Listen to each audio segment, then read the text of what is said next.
ఓం నమ శివాయ. ఒకసారి పాలు ఈశ్వరుని గూర్చి తపస్సు చేసింది.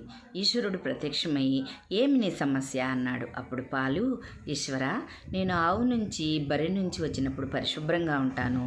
అయితే ఈ పాపిష్టి మానవుడు వాడి స్వప్రయోజనం కోసం నాలో పులుపు వేసి నా మనసు విరిచేస్తున్నాడు, నన్ను రక్షించు అన్నదట. దానికి శివయ్య చిన్నగా నవ్వి, ఓ క్షీరమా, ఇది విను.